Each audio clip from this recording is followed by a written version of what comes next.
Welcome to horror studio. Neha अपने दोनों बच्चों को अब अपने साथ ही रखती थी और बच्चे बड़े हो गए थे तो स्कूल जाने लायक हो गए थे।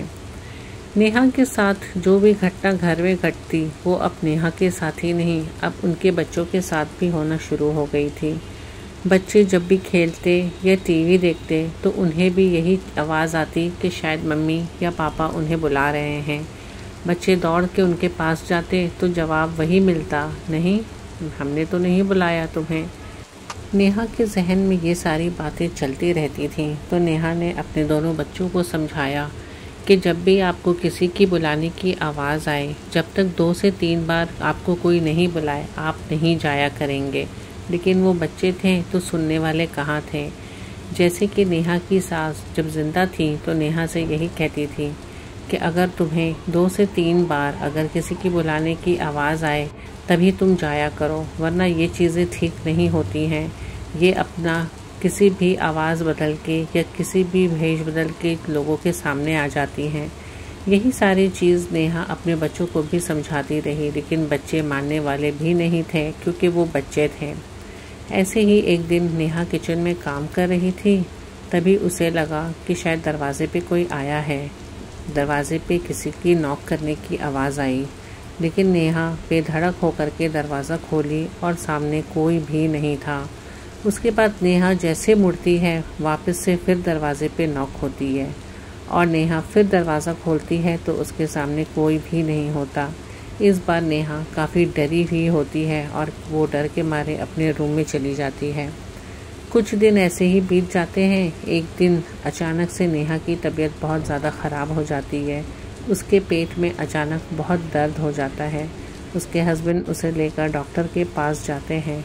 डॉक्टर के चेक करने के बाद पता चलता है कि नेहा के पेट में ट्यूमर है जिसका ऑपरेशन करना बहुत ज़रूरी है। कुछ दिन तो नेहा इन चीज़ों को टालती है क्योंकि बच्चे काफ़ी छोटे रहते हैं और उनके स्कूल भी रहती है। नेहा इंतज़ार करती है कि जब स्कूल की छुट्टियां होंगी तो मैं अपना ऑपरेशन करवा लूँगी। लेकिन उसी दौरान नेहा की मम्मी उसके घर आती हैं। उसकी मम्मी की भी ऑपरेशन हुई भी रहती है तो वो कुछ दिन आराम करने के लिए नेहा के घर आती हैं। और उसी दौरान एक दिन नेहा के पेट में रात को ज़बरदस्त दर्द उठती है और इमरजेंसी में उसे हॉस्पिटल में एडमिट किया जाता है। अगले दिन ही नेहा की ऑपरेशन हो जाती है और हॉस्पिटल में 3-4 दिन गुजारने के बाद नेहा घर वापस आती है। नेहा काफ़ी कमज़ोर हो गई रहती है और उसकी बहुत बड़ी ऑपरेशन हुई भी रहती है। उसकी मम्मी काफ़ी दिन नेहा के साथ रहती हैं और नेहा की हालत में सुधार बिल्कुल भी नहीं आता, जबकि दिन ब दिन नेहा और कमज़ोर होती जाती।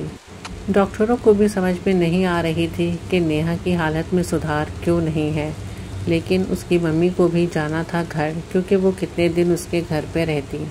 एक दिन नेहा की और उसके हस्बैंड की बहुत ज़्यादा ही झड़प हो गई और उसके हस्बैंड गुस्सा से घर के बाहर चले गए।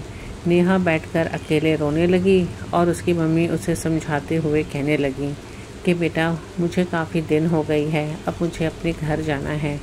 तभी अचानक नेहा कुछ नहीं कहती है और उठ के दूसरे कमरे में चली जाती है, जबकि उसकी मम्मी ये सोचती हैं कि नेहा को क्या हो गया। बिना जवाब दिए हुए वो यहाँ मुझसे बातें किए हुए वो दूसरे कमरे में चली गई। वो ये सोचती हैं कि शायद पति के साथ लड़ाई होने की वजह से वो गुस्सा है, लेकिन उसकी मम्मी थोड़ी देर के बाद उसके रूम में जाती हैं और उसको सर पे हाथ रखते हुए कहती हैं कि बेटा क्या हुआ, चलो खाना खा लो, ये सब तो होता ही है। लेकिन उसकी मम्मी को ये नहीं पता था कि वहाँ पे नेहा तो है लेकिन वो नेहा नहीं थी। नेहा जब अपना चेहरा उठाती है तो उसकी आंखें लाल हुई भी रहती हैं, उसका लहजा बदला हुआ रहता है और वो खुद की बाल पकड़कर कहती है कि तुम जाओगी यहाँ से, मैं तुम्हें यहाँ से नहीं जाने दूँगी। और वो मुझ पर हाथ उठाकर गया है, मुझ पर चिल्ला करके गया है, बुलाओ उससे यहाँ, मैं उसे छोड़ूंगी नहीं। ये देखकर नेहा की मम्मी काफ़ी घबरा जाती हैं और दोनों बच्चे डर से टेबल के अंदर बैठ जाते हैं। नेहा की मम्मी घर पे अकेली होती हैं बच्चों के साथ, तो वो फ़ौरन नेहा के पापा को फ़ोन करती हैं और नेहा के हस्बैंड को फ़ोन करके उन्हें फ़ौरन घर आने के लिए कहती हैं। जब नेहा के पापा और उसके हस्बैंड घर आते हैं तो वो नेहा को एक अलग ही रूप में देखते हैं। नेहा सर के बल चलते हुए रूम से निकलती है और अपने पति के पास जाकर खड़ी हो जाती है और एक बड़ी ही भयानक आवाज़ में कहती है कि तेरी हिम्मत कैसी हुई मुझ पर हाथ उठाने की, तेरी हिम्मत कैसे हुई, तूने मुझसे ऊंची आवाज़ में बात की, तुझे पता नहीं है मैं कौन हूँ। ये सब देखकर नेहा के पति और नेहा के पापा समझ जाते हैं कि इस पर कुछ और ही असर हो गया है। वो काफ़ी ही परेशान हो जाते हैं इन चीज़ों से और नेहा की मम्मी अपने पति से कहती हैं कि अब बच्चों को यहाँ से हटाना होगा क्योंकि बच्चों को यहाँ रखना सही नहीं है बिल्कुल भी। नेहा अजीब अजीब सी हरकत करती, वो एक साथ 4-5 लोगों का खाना खाया जाया करती, फिर भी उसकी भूख नहीं मिटती। कभी वो रोती, कभी वो ज़ोर ज़ोर से हंसने लगती, कभी वो गुनगुनाने लगती और कभी कभी तो उसके हाथ में जो कुछ भी आता वो चलाकर सबको मारने लगती। उसके मम्मी पापा और उसके हस्बैंड बहुत ही परेशान होने लगे। बच्चे भी बहुत ज़्यादा ही डर गए थे और उनको हटाया भी कहाँ जाता क्योंकि नेहा के सारे घर वाले भी तो नेहा के घर पे ही थे और ये ऐसी बातें थे जो अपने रिश्तेदारों से शेयर भी नहीं की जाती। नेहा के पापा नेहा के हस्बैंड से कहते हैं कि मुझे ये मामला कुछ और ही लगता है, क्यों न नेहा को हम किसी बाबा को दिखाएं। लेकिन नेहा के हस्बैंड का ये कहना था कि शायद नेहा पागल हो रही है। उसके पापा उसके हस्बैंड से कहते हैं ये तुम कैसे कह सकते हो, नेहा की हरकतें देखो, ये क्या तुम्हें पागलों वाली हरकत लग रही है। ये साफ साफ दिख रहा है कि नेहा पर किसी आत्मा ने कब्जा कर रखा है। नेहा के पापा बहुत लोगों से पता करने के बाद उन्हें पता लगता है कि शहर से काफ़ी दूर एक बाबा हैं जो नेहा को ठीक कर सकते हैं। नेहा के पापा नेहा के हस्बैंड से कहते हैं कि क्यों ना हम नेहा को लेकर वहाँ जाएं। लेकिन पता नहीं कैसे नेहा को इन सब बातों का पता लग जाता है और नेहा अपने घर पे उद्यम मचाना शुरू कर देती है। वो अपने आप को दांत से काटने लगती है, अपना गोश्त बाहर निकाल देती है, वो चीज़ें फेंकने लगती है, वो अपना बाल काट लेती है, वो दूसरे के ऊपर हमला करने लगती है। मतलब नेहा पूरी तरीके से बेकाबू हो गई रहती है। अब ऐसी हालत हो गई रहती है नेहा की कि उसे बांध कर रखा जाता है। ये देखकर बच्चे बहुत रोते और यही कहते हैं कि मम्मी को क्या हो गया है नानी। लेकिन उन बच्चों को देखकर नेहा की माँ को भी बहुत रोना आता और बहुत तरस आता। नेहा के भाई भी काफ़ी परेशान थे नेहा की हरकतें देखकर। तभी नेहा के पापा कहते हैं कि अभी इसे वहाँ ले जाना ठीक नहीं है, पहले क्यों ना हम बाबा से मिल कर के आएँ और नेहा का हाल बताएं कि देखें अगर वो वहीं से कुछ कर सके नेहा के लिए तो बहुत ही बेहतर होगा। तभी नेहा के पापा और नेहा के हस्बैंड दोनों वहाँ जाने का फ़ैसला करते हैं और नेहा के दोनों भाई घर पर आकर के ठहरते हैं क्योंकि नेहा को काबू करना बहुत ही मुश्किल होता जा रहा था दिन ब दिन। नेहा के पापा और नेहा के हस्बैंड उस बाबा से मिलकर वापस आते हैं और आकर के सारी बात नेहा की माँ को बताते हैं कि नेहा पर किसी शैतान ने कब्ज़ा कर रखा है और ये कोई ऐसा वैसा शैतान नहीं है। ये ऐसा शैतान है कि जिसका नाम भी नहीं लिया जाता, अगर उसका नाम ले तो वो सामने हाजिर हो जाता है। और बाबा ने ये भी बताया है कि ये शैतान यहाँ आज से नहीं काफ़ी समय से ही रहता है और उसे यहाँ रखा गया है। ये शैतान को बांध दिया गया था और किसी ने गलती से इस शैतान को खोल दिया है, जिसके कारण इसने नेहा के जिस्म पर कब्ज़ा कर लिया है। ये सब सुनकर नेहा की मम्मी ज़ोर ज़ोर से रोने लगती हैं और नेहा की पापा से कहती हैं किसी भी तरीके से आप नेहा को बचा लीजिए वरना उसके बच्चों का क्या होगा। नेहा के पापा कहते हैं कि तुम घबराओ मत, बाबा ने हमें कहा है कि वो ठीक हो जाएगी, बस हमें कुछ दिन तक चिराग जलाना होगा और चिरागी के ज़रिए वो ठीक हो सकती है। नेहा के हस्बैंड वहाँ बहुत ही मायूस और उदास होकर के बैठे रहते हैं और वो नेहा के पापा के पास आके कहते हैं कि मुझे माफ़ कर दीजिए, मैं इन चीज़ों के बारे में जानता था लेकिन मुझे ये नहीं पता था कि मेरी आगे आने वाली ज़िंदगी ये सब चीज़ों से बर्बाद होने वाली है।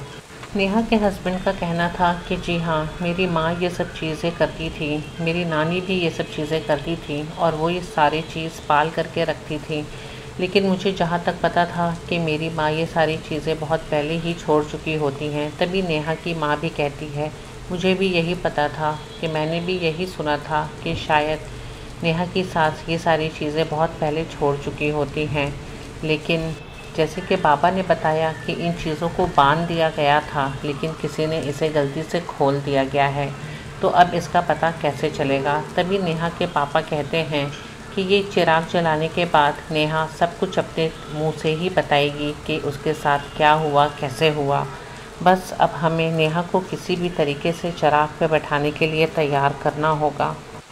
चिराग जलाने का वक्त रात का बताया गया था, करीबन 9-10 बजे के करीब। उसी वक्त कहा गया था कि आप चिराग जलाएं, सभी एक ही कमरे में मौजूद रहें और नेहा वहीं पर रहेगी, लेकिन 2 लोग उसे पकड़ कर रखेंगे क्योंकि वो हो सकता है कुछ उल्टा सीधा हरकत भी कर सके। लेकिन नेहा इतनी आसानी से चिराग में बैठने वाली कहाँ थी। बहुत चिल्लाने, बहुत शोर मचाने के बाद उसे उसके हस्बैंड और उसके भाइयों ने पकड़ करके चिराग पर बैठाया। पहले तो नेहा बहुत चीखी, चिल्लाई और बेहोश हो गई। फिर दूसरे दिन ये चीज़ दोबारा हुआ। ऐसे करते करते 2-3 दिन गुजर गई और अचानक से एक दिन, चौथे दिन, नेहा अपने मुंह से सारी चीज़ें उगलना शुरू की। नेहा बताती है कि मैं अपने सास के रूम में बैठी थी, तभी मुझे ख्याल आया कि क्यों ना मैं इनकी अलमारी को सफाई करूं। और सफाई करते वक्त उसे एक तावीज़ मिलती है जो कि अलमारी के अंदर कोने में बंधी भी होती है। तो नेहा थोड़ी देर के लिए सोचती है कि शायद मेरी सास की ही कुछ तावीज़ वगैरह होगी, क्यों ना मैं इसे खोलकर बाहर मिट्टी में गाड़ दूं। नेहा उस तावीज़ को खोलती है और बालकनी में पीछे मिट्टी में ले जा कर के गाड़ देती है। लेकिन नेहा को ये नहीं पता था कि ये जो तावीज़ इसने खोला है वही इसकी ज़िंदगी को बर्बाद करने वाली है। नेहा कुछ दिन तक तो नॉर्मल रहती है और उसके बाद नेहा की ऑपरेशन होने के बाद ही नेहा पर ये चीज़ हावी हो जाती है, क्योंकि जैसे बाबा का भी बताया हुआ था कि कमज़ोर चीज़ों पर ये चीज़ हावी होती हैं।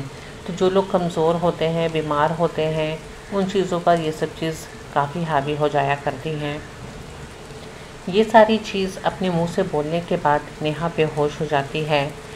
10-15 दिन तक ये सारी प्रोसेस चलती है और उसके बाद नेहा नॉर्मल में होने लगती है। घर वाले भी काफ़ी खुश होते हैं कि अब नेहा ठीक हो रही है।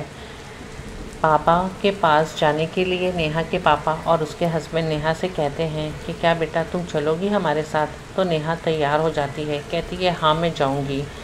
किसी भी तरीके से करके नेहा को उसके पापा और उसके हस्बैंड लेकर के जाते हैं, जबकि नेहा बहुत ही ज़्यादा कमज़ोर हो गई रहती है। इतनी कमज़ोर हो जाती है कि उसे लोग पकड़ करके ही चलाते हैं। जैसे तैसे करके नेहा के पापा और उसके हस्बैंड उसे लेकर बाबा के पास जाते हैं। बाबा उसे देखकर बहुत मुस्कुराते हैं और कहते हैं कैसी हो तुम। तो वो कहती है मैं बहुत अच्छी हूँ और आपका बहुत बहुत शुक्रिया कि आपने मुझे ठीक कर दिया। लेकिन एक बात बताइए, क्या वाकई में जिन होते हैं? तो बाबा से हंसकर कहते हैं अगर तुम बोलो तो मैं अभी तुम्हारे सामने पेश करता हूँ। तभी नेहा भी हंसती है और अपने पापा से कहती है कि अब हमें घर चलना चाहिए, बच्चे भी घर पर हैं। नेहा के पापा और उसके हस्बैंड नेहा को लेकर घर आ जाते हैं। जैसा कि बाबा ने नेहा को काफ़ी सारे तावीज़ दिए हुए होते हैं और कहते हैं कि भूल से भी इसके जिस्म से वो तावीज़ ना उतरे। उसके हाथ में, उसके गले में, उसके कमर पर, यहाँ तक कि उसके घर में भी बहुत सारे तावीज़ दिए गए होते हैं लगाने के लिए। और नेहा अपने पापा और अपने हस्बैंड के साथ घर आ जाती है। कुछ दिन तो सब कुछ बहुत अच्छा चलता है, लेकिन नेहा के हस्बैंड के जहन में एक ही चीज़ रहता है कि अब मुझे इस घर में नहीं रहना चाहिए, मैं यहाँ से चला जाऊँगा, क्योंकि ये चीज़ कभी भी पीछा नहीं छोड़ती। ये कह करके सोच करके नेहा के पापा से कहते हैं उसके हस्बैंड कि मैं सोच रहा हूँ कि क्यों ना मैं घर ही बदल दूँ। तो नेहा के पापा भी तैयार हो जाते हैं इन बातों पे। कुछ समय के बाद नेहा के हस्बैंड वहाँ से शिफ्ट होकर के दूसरी जगह चले जाते हैं और हंसी खुशी अपनी ज़िंदगी गुजारने लगते हैं। लेकिन तभी कुछ 6 महीना 8 महीना गुजर जाने के बाद नेहा सोचती है कि अब तो इतनी दिन हो चुकी है, मैं तो अब ठीक हूँ, अब मैं इन तावीज़ों को उतार देती हूँ, क्योंकि जिनकी भी नज़र पड़ती है तो वो मुझसे पूछते हैं कि इतनी तावीज़ क्यों पहन रखी है। एक दिन नेहा वो सारे तावीज़ उठाकर अपने अलमारी में रख देती है और तभी नेहा को पता नहीं रहता कि वो चीज़ वापस से उसके ऊपर हावी हो जाती है।